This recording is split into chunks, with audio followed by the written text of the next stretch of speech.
या निशा सर्वभूतानां तस्यां जागति संयमी यस्यां जागति भूतानि स निशा पश्यतो मुनेः। भगवान जो है रात्रि की तरह है, या निशा सर्वभूतानाम, रात्रि की तरह सारे मनुष्यों को समझ में आता है। क्यों? भगवान दिखाई तो देते नहीं, ये दिखाई देते तो दिन समझ में आता, लेकिन वो ना दिखाई देने की वजह सारे लोग जो है उनको रात्रि की तरह समझते हैं, अंधेरे की तरह समझते हैं।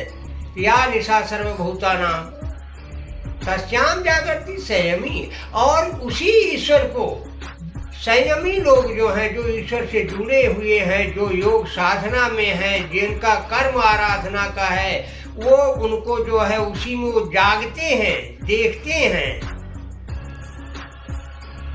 यस्याम जागृति भूतानि, जो इसमें जागता है, भगवान के रूप को देखता है, वही जो है सा निशा पश्यतो मुनि, उसमें मुनि लोग, संत लोग जो है देखते हैं, अपना कार्य करते हैं, उनको सब दिखाई पड़ता है, क्योंकि वो संयमी हैं। और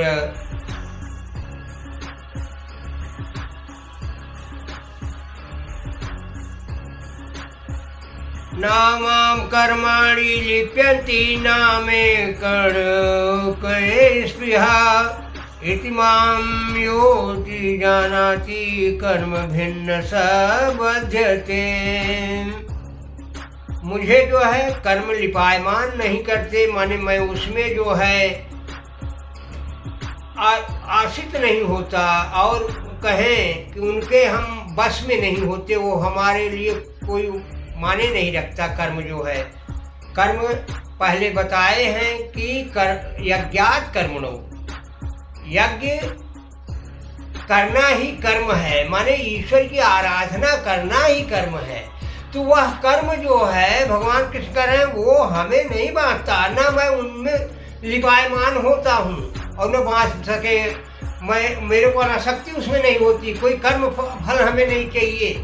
तो हर योगी जो है, जो इसका भाव ऐसा बन जाएगा कि वो जो भी कर रहा है कर्म फल की इच्छा नहीं करेगा, तो वही तो योगी है। इसीलिए चातुर्वर्ण मया शिष्टम, चातुर्वर्ण मया शिष्टम गुण कर्म विभाग सह, गुण के आधार पे मैंने कर्म को विभाजित किया है, जिसमें हम चातुर माने चार वर्णों को, जिसमें शूद्र, वैश्य, क्षत्रिय और ब्राह्मण। ब्राह्मण जो है वह अंतिम सीढ़ी है, निम्न सीढ़ी को शूद्र कह ले या अल्पज्ञानी समझ लें, वह जो है लोगों की देख के करना तो चाहता है, लेकिन उसका मन जो है उसमें रमता नहीं, क्योंकि वह जो है अभी उसके गुण जो हैं तामसी गुण है। जब तक तामसी गुण जीरो नहीं होगा, हटेगा नहीं, तब तक उसका ईश्वर की तरफ मन नहीं लगेगा। इसलिए मन लगाने के लिए परिचर्यात्मकम कर्म शूद्रास्यापि स्वभावजम, उसका स्वभाव होता है कि परिचर्या करे, चर्चा करे, अपने से योग या ईश्वर की तरफ लगे हुए बंदे की सेवा करे। उनसे सीखते सीखते जब यह तामसी प्रवृत्ति उसकी खत्म हो जाएगी, तब राजस आएगा तो वैश्य श्रेणी में गिना जाएगा। इस तरह से वैश्य श्रेणी और आगे बढ़ाएगा। जब ईश्वर में क्या कहते हैं लीन हो जाएगा, वह खेती करते करते वैश्य जो है व्यापार करता है कि वो क्षत्रिय में हो जाएगा। क्षत्रिय जो है वो काम, क्रोध, लोभ, मोह इन सब को मारने की उसमें क्षमता आ जाती है, और वह पीछे ना हटने की उसमें क्षमता होती है, इसलिए क्षत्रिय है। और ज्यों ही राशि गुण समाप्त होगा, उसमें सात्विक गुण आ जाएगा तो वो ब्राह्मण हो जाएगा। वह ईश्वर के उसमें जो है इंद्रियों को वश में करना उसको आ जाएगा। ऐसी स्थिति में ब्राह्मण जो है वह ईश्वर को ध्यान करते करते लास्ट में वही विप्र बनता है, वही योगी बनता है, वही ईश्वर के अधीन हो जाता है और ईश्वर उसके में हो जाते। फिर उसको कोई इच्छा रही भी नहीं जाती, क्योंकि शुरू से तो ईश्वर को पाने की इच्छा होती है, लेकिन जब उसको मिल गया तो वह भी इच्छा उसकी समाप्त हो गई।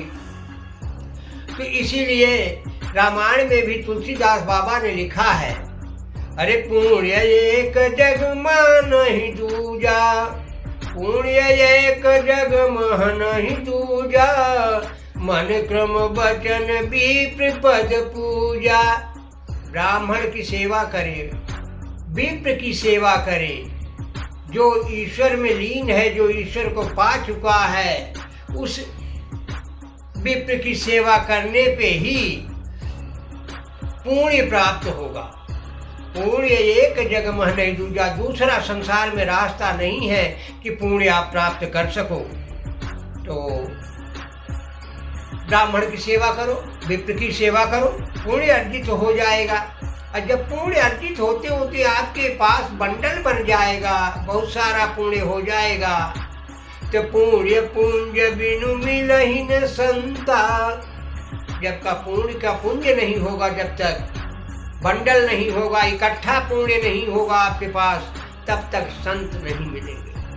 संत जो सत्य का साथ होना, सत्य जो है वही आपको सही रास्ता दिखा पाएगा।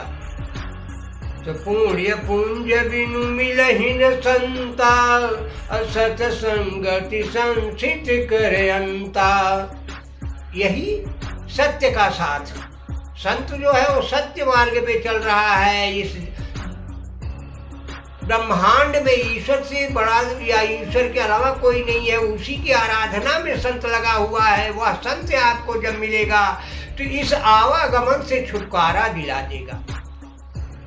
बिनु सत्संग विवेक न होई, बिनु सत्संग विवेक न होई, राम कृपा बिनु सुलभ न सोई।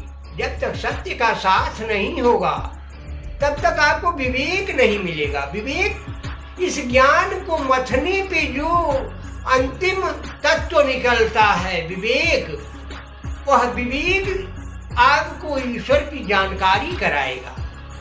तो बिनु सत्संग विवेक न होई, और राम कृपा बिनु सुलभ न सोई।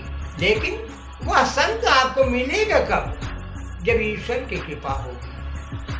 और ईश्वर की कृपा कब होगी, इसको जानने के लिए कि निर्मल मन जन सो मोहि पावा।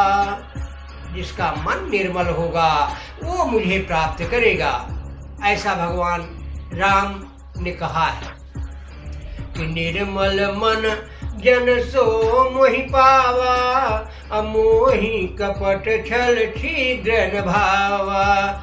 काम क्रोध लोभ मोह राग ईर्षा छल कपट जब आप छोड़ के इससे ऊपर उठोगी तब प्राप्त होगा। इसीलिए गीता का वह श्लोक अगले वीडियो में था कि वीतराग भय क्रोधा मनमया माम उपासिता, बहो ज्ञान तपसा पूता, मद भावम आगता।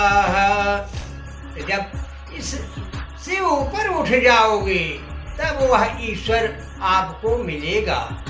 बहुत सारे लोग इसी के द्वारा प्राप्त कर चुके हैं, ऐसा कृष्ण भगवान ने भी बताया है। तो और यदि आपका मन निर्मल नहीं हो रहा है तो निर्मल मन होने के लिए निर्मल मन की मालकिन जो है माँ जानकी है। जनक सुता जग जननी जानकी, अतिशय प्रिय करुणा निधान की। जनक की पुत्री माँ जानकी वो जो है भगवान की बहुत प्रिय है। जनक सुता जग जननी जानकी, अतिशय प्रिय करुणा निधान की। वो बहुत प्रिय है।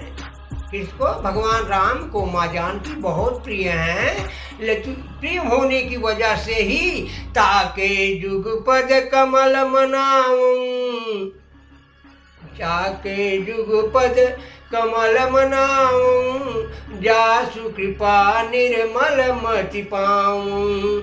माँ जानकी निर्मल मति की मालकिन है, उनकी आराधना करो, आपको निर्मल मन मिल जाए। और जब निर्मल मन आपको मिल गया, ईश्वर अपने आप बोल रहा है कि निर्मल मन जन सो मोहि पावा, अमोहि कपट छल छिद्र न भावा। इस तरह से ईश्वर को प्राप्त कर लो, और नहीं तो भैया व्यापी रहो ब्रह्मांड महा, माया कटक प्रचंड। व्यापी रहो ब्रह्मांड महा, माया कटक प्रचंड। सेनापति कामादि भट, दंभ कपट पाखंड। नहीं तो माया की सेना जो है आपको डुबो देगी। ये माया पूरे ब्रह्मांड में भगवान राम की ही माया है। उन्होंने दो भागों में बांटा है, एक तरफ अपनी माया ताकत, एक तरफ अपने अकेले।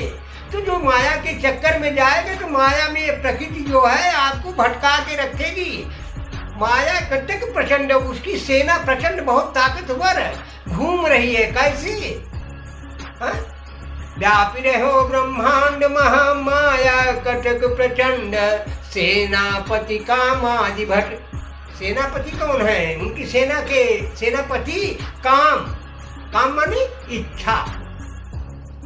अब आपकी जो इच्छा है यदि पूर्ति नहीं हुई तो क्रोध अपने आप आ जाएगा। उसी काम में क्रोध भी है, उसी इच्छा में लालच भी है, काम क्रोध।